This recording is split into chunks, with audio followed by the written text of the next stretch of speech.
5 seconds to go.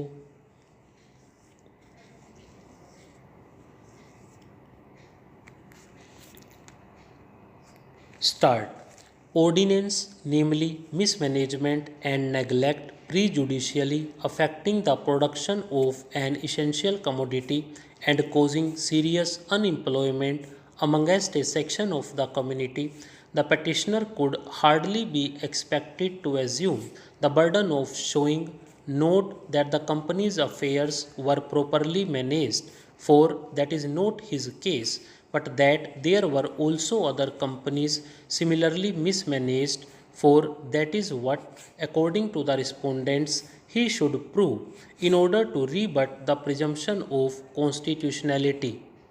In other words, he should be called upon to establish that this company and its shareholders were arbitrarily singled out for the imposition of the statutory disabilities. How could the petitioner discharge such a burden? Was he to ask for an investigation by the court of the affairs of other industrial concerns in India, where also there were strikes and lockouts resulting in unemployment and cessation of production of essential commodities? Would those companies be willing to submit to such an investigation? And even so, how is it possible to prove that the mismanagement and neglect which is said to have prompted the legislation in regard to this company was prevalent in the same degree in other companies? In such circumstances, to cast upon the petitioner a burden of proof which it is as needless for him to assume as it is impracticable to discharge is to lose sight of the realities of the case.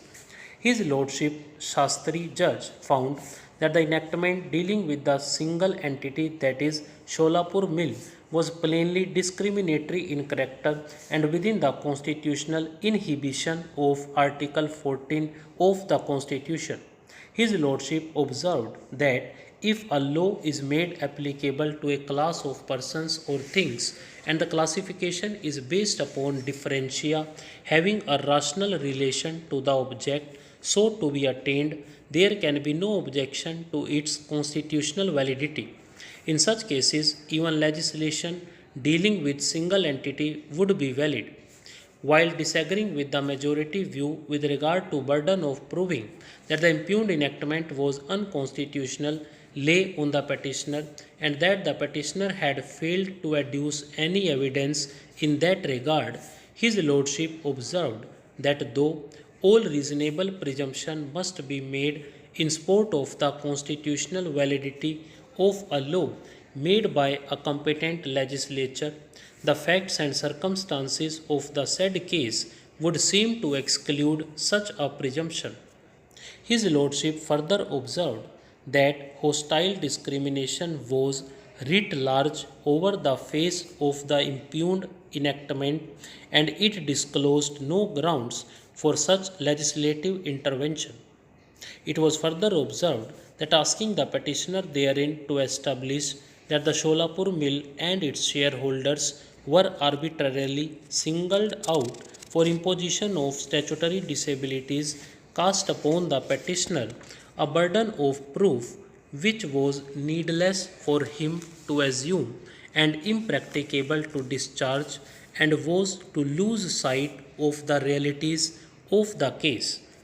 Thus, Judge, while giving separate dissenting opinion, observed thus. Stop.